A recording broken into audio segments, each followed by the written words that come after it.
بسم اللہ الرحمن الرحیم۔ شروع اللہ کے نام سے جو بڑا مہربان اور نہایت رحم کرنے والا ہے۔ دوستو، آج کا ہمارا ٹاپک بھی بسم اللہ کی برکت ہی ہے۔ کہا جاتا ہے کہ کسی علاقے میں قحط سالی ہو گئی۔ اس قحط سالی کی لپیٹ میں نہ صرف انسان بلکہ چرند پرند سب اس کا شکار ہو گئے۔ مویشی مالکان بے حد پریشان تھے۔ اس دوران ایک مسجد کے مولوی نے جمعے کے خطبے دوران نہایت یقین کے ساتھ یہ بات بتائی کہ اللہ کا نام لے کر یعنی بسم اللہ پڑھ کر اگر دریا کو بھی حکم دیا جائے تو وہ بھی نافرمانی نہیں کرتا۔ خطبہ سننے والوں میں ایک چرواہا بھی موجود تھا۔ مولوی کی یہ بات اس کے دل میں اتر گئی اور اس بات پر اس کا کامل یقین ہو گیا۔ اس نے واپس آ کر اپنی بکریاں کھولی اور سیدھا دریا پر چلا گیا۔ اونچی آواز سے بسم اللہ الرحمن الرحیم پڑھا اور دریا کو کہا کہ وہ اپنی بکریاں چروانے کے لیے دوسرے پار جانا چاہتا ہے اور اسے کہا مجھے اپنے اوپر سے گزرنے دو۔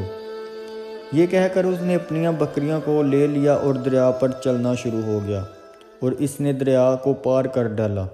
دوسری طرف علاقہ گھاس سے بھرا پڑا ہوا تھا۔ درختوں کے پتے بھی سلامت تھے کیونکہ کسی کو یہاں تک آنے کی رسائی نہیں تھی۔ اس نے خوب اچھی طرح اپنی بکریوں کو سیر کروایا اور واپس لوٹ آیا۔ پھر یہ اس کا معمول بن گیا، وہ بکریاں پار چھوڑ کر واپس آ جاتا اور شام کو جا کر بکریاں واپس لے آتا۔ اس کی بکریاں کا وزن دگنا چگنا ہو گیا۔ لوگ چونکہ اس سے پوچھتے کہ وہ اپنی بکریوں کو کیا کھلاتا ہے تو اس نے بتایا کہ وہ دریا کے دوسری پار جا کر گھاس سے بھرے کھیتوں میں چھوڑ دیتا ہے۔ جناب، میں تو بسم اللہ پڑھ کر دریا پر چل کر اپنی بکریاں دوسری طرف چروانے لے جاتا ہوں، اس نے ایسا کہا۔ یہ بات سب نے سنی مگر کسی نے اس چرواہے کی بات پر یقین نہیں کیا کیونکہ یہ ناقابل یقین بات تھی۔ مگر بات ہوتے ہوتے مولوی صاحب کے پاس پہنچ گئی۔ مولوی صاحب نے یہ چرواہے کو بلایا اور سارا ماجرا پوچھا۔ اس چرواہے نے مولوی صاحب کو سارا واقعہ بتایا اور مولوی صاحب کا شکریہ ادا کیا کہ آپ ہی وہ شخص ہیں جس کی وجہ سے یہ سب کچھ ہو رہا ہے۔ آپ ہی کا خطبہ سن کر میں نے یہ عمل شروع کیا ہے۔ میں تو آپ کا شکریہ ادا کرنے ہی والا تھا۔ میں بسم اللہ کہہ کر دریا کو بھی حکم دیتا ہوں تو وہ بھی انکار نہیں کرتا۔ آپ کے اس نسخے پر عمل کر رہا ہوں۔ مولوی صاحب حیرت سے اس کے چہرے کو دیکھتے رہے۔ مولوی صاحب نے کہا، بھائی صاحب، ایسی باتیں تو ہم ہر جمعے میں کرتے ہیں، فقط ان کا مقصد لوگوں کا ایمان بنانا ہوتا ہے۔ مگر بکریوں والا ڈٹا رہا کہ میں بسم اللہ کہہ کر پانی پر چلتا ہوں اور بکریوں سمیت پانی پار کر جاتا ہوں۔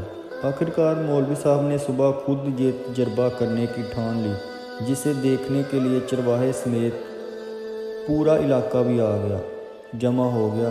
مولوی صاحب نے ایک دو بار سوچا کہ انکار کر دوں، کہیں ڈوب نہ جاؤں، مگر جو مولوی صاحب کو کندھے پر اٹھا کر لائے تھے اب وہ بھی خوش و خروش سے اللہ اکبر کے نعرے لگا رہے تھے اور مولوی صاحب کے حق میں تعریفیں کر رہے تھے۔ آخرکار مولوی صاحب نے اپنے ڈر کو دور کرنے کے لیے ایک رسی منگوائی۔ پہلے اسے ایک درخت کے ساتھ باندھا اور پھر اپنی کمر کے ساتھ باندھ لیا اور اس کے بعد دریا پر چلنا شروع ہو گیا۔ مگر ابھی پہلا پاؤں ہی رکھا تھا پانی میں ڈوب گئے۔ مولوی صاحب ڈبکیاں کھانے لگے اور پانی کے بہاؤ میں بہانا شروع ہو گئے۔ لوگوں نے کھینچ کر باہر نکالا۔ مولوی صاحب کی اس حرکت نے چرواہے کو پریشان کر دیا کہ مولوی صاحب کی بسم اللہ کو یہ کیا ہو گیا، کیونکہ اس کا یہ روز کا معمول تھا۔ اس کے اپنے یقین میں کوئی فرق نہ آیا۔ اس نے بسم اللہ کہہ کر بکریوں کو پانی کی طرف اشارہ کیا اور خود ان کے پیچھے چلنا شروع ہوا اور دریا کو پار کر ڈالا۔ لوگ اسے ولی، اللہ کا بندہ، اللہ کا نیک ولی سمجھنے لگے اور اس کے حق میں نعرے لگانے لگے۔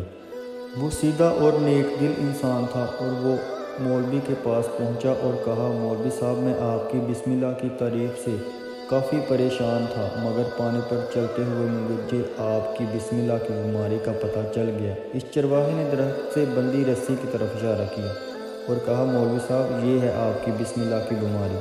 آپ کی بسم اللہ کی برکت کو یہ رسی کھا گیا۔ آپ کو اللہ اور بسم اللہ سے زیادہ اس رسی پر بھروسہ تھا، لہٰذا اللہ نے آپ کو رسی کے حوالے ہی کر دیا، جبکہ میرا یقین صرف اور صرف اللہ پر ہی تھا۔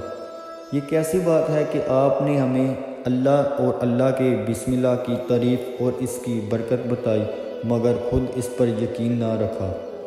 ہم نے آپ سے سن کر اس پر یقین کیا مگر آپ نے اللہ کا کلام سنا اور پڑھا مگر اس پر یقین نہیں کیا، لہٰذا آپ کو اللہ نے رسوا کر دیا۔ محترم عزیز دوستو، یہی کچھ ہمارا حال ہے۔ ہماری نمازوں اور دعاؤں کا حال بھی یقین سے خالی ہے۔ اللہ ہمیں بھی اس چرواہے جیسا یقین عطا فرمائے، آمین۔